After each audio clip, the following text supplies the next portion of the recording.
여러분 안녕하세요. 찾아가는 새벽기도 시카고 한인절연합감리교회 조선영 목사입니다. 오늘도 변함없는 주님의 은혜와 평강이 저와 여러분의 삶에 종일 풍성하기를 기도합니다. 오늘 말씀은 역대상 15장 25절에서 29절까지 말씀입니다. 제가 읽어드리죠. 이에 다윗과 이스라엘 장로들과 천부장들이 가서 여호와의 언약궤를 즐거이 메고 오베데돔의 집에서 올라왔는데 하나님이 여호와의 언약궤를 맨 레위 사람을 도우셨으므로 무리가 수송아지 7마리와 순양 7마리로 제사를 드렸더라. 다윗과 및 궤를 맨 레위 사람과 노래하는 자와 그의 우두머리 그나냐와 모든 노래하는 자도 다 세마포 겉옷을 입었으며 다윗은 또 배 에봇을 입었고 이스라엘 무리는 크게 부르며 뿔나팔과 나팔을 불며 재금을 치며 비파와 수금을 힘있게 타며 여호와의 언약궤를 메어 올렸더라. 여호와의 언약궤가 다윗성으로 들어올 때 사울의 딸 미갈이 창으로 내려보다가 다윗 왕이 춤추며 뛰노는 것을 보고 그 마음에 업신여겼더라. 아멘. 역대상 13장에 보면 다윗이 하나님의 언약궤를 메고 오려고 하다가 실패한 사건이 기록됩니다. 다윗이 대대적으로 온 이스라엘 백성을 다 불러 모으고 온 무리가 행렬을 지어 연주를 하면서 언약궤를 모셔올 새 수레도 준비하고 기대에 찬 마음으로 갔지만 수레를 끌던 소가 타작마당 앞에서 뛰기 시작했고 언약궤가 떨어질까 하여 그 언약궤를 붙잡았던 웃사가 그 자리에서 죽고 말죠. 다윗은 하나님께 크게 실망한 모습을 보입니다. 자기 딴에는 최선을 다해서 온 백성들을 불러 모으고 연주 행렬을 만들고 새 수레까지 정성스럽게 준비했는데 실수로 언약궤를 잡은 것을 가지고 웃사가 죽게 된 일은 다윗을 크게 실망하게 만든 거죠. 그러나 나중에 다윗이 깨닫습니다. 자신이 생각하는 방식으로 화려하고 거창하게 준비하는 것이 중요한 것이 아니라 하나님께서 말씀에 명한 방식대로 순종하는 것을 원하신다는 것을 깨닫지요. 거룩한 언약궤는 수레에 실어 옮기는 것이 아니라 레위인들이 어깨에 메고 옮기도록 이미 명하셨기 때문이죠. 이제 다윗은 화려하고 거창하게 준비한 자신이 중심이 된 행사가 아니라 레위인들이 주도적으로 이 언약궤를 모셔오는 일을 하게 하죠. 그리고 다윗은 그야말로 들러리가 됩니다. 하지만 다윗은 자신이 원하는 방식으로 성대하게 준비하는 것이 아니더라도 레위인들이 주도적으로 이 일을 주관하고 있었지만 다윗은 그 언약궤를 드디어 옮겨오는 것이 너무 기뻐서 춤을 추었다고 했죠. 그래도 다윗은 하나님의 말씀대로 기뻐했습니다.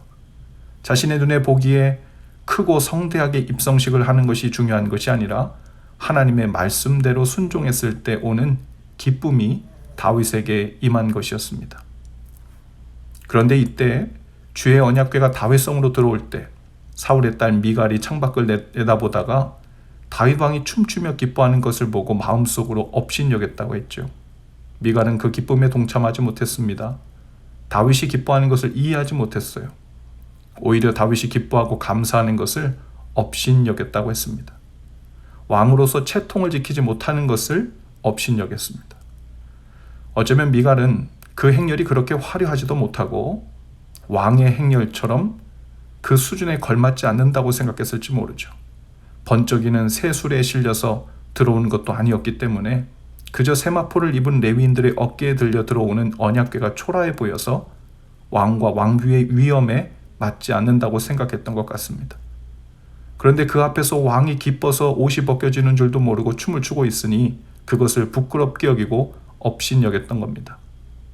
미갈의 아버지 사울이 언약궤를 업신여기고 방치해 두었던 것과 같이 같은 생각을 하고 있었던 것 같죠. 이 일로 다윗은 미갈과 별거를 시작하게 됩니다. 우리 안에도 다윗과 같은 기쁨을 누리는 때가 있는가 하면 자칫 잘못하면 왕비 미갈의 시선으로 냉소적인 그 눈빛으로 하나님의 일을 업신여기게 될 때도 있죠. 크고 화려하고 눈에 띄는 봉사와 섬김과 헌금과 직분, 그런 것이 아니더라도 하나님께서 명하신 대로 작은 일에 순종하며 말씀대로 살려 하시는 성도님들 볼 때 마음에 큰 기쁨이 있습니다.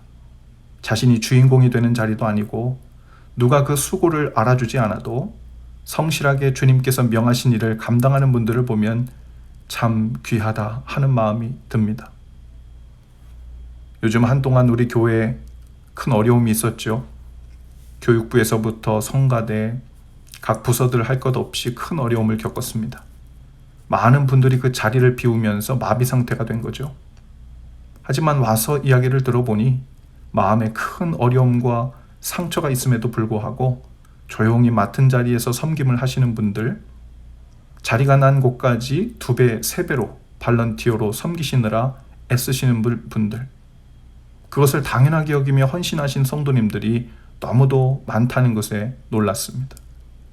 부엌에서 굽은 손을 하시고도 쌀을 씻어 안 치시는 분들, 식사 후에 설거지하고 음식 쓰레기며 분리된 쓰레기들을 수레에 실어 마무리까지 하시는 분들, 예배 시간 전후로 예배당 곳곳을 돌아다니면서 정리정돈을 하고 예배 준비를 위해 마음을 다해 살피시는 분들, 교회 일찍 와서 정문 앞을 깨끗하게 정리하고 쓸어내시는 분들, 그 와중에 마음에 상처 입은 분이 없는지 살피시고 위로하시고 미소 지어주시는 분들, 어려운 때 헌금이 줄어 교회 여러 준비에 어려움이 있지 않을까 생각하여 도울 곳이 없나 살피시는 분들, 식사 준비부터 식탁 보며 예배실 조명이며 커튼이며 100주년 기념 행사들까지 두루두루 조용히 살피시고 섬기시려고 애쓰시는 분들, 그곳에서 다윗의 마음을 봅니다. 내가 주인공이 아니더라도 주님의 교회가 든든히 세워지면 그것으로 기쁨을 삼고 있는 것입니다. 그러나 자칫 미갈의 눈처럼 고급스럽고 수준 있어 보이는 사람의 기준으로 하나님의 거룩한 일을 판단하고 냉소적인 눈빛으로 없이는 여기는 일이 없도록 조심해야 합니다.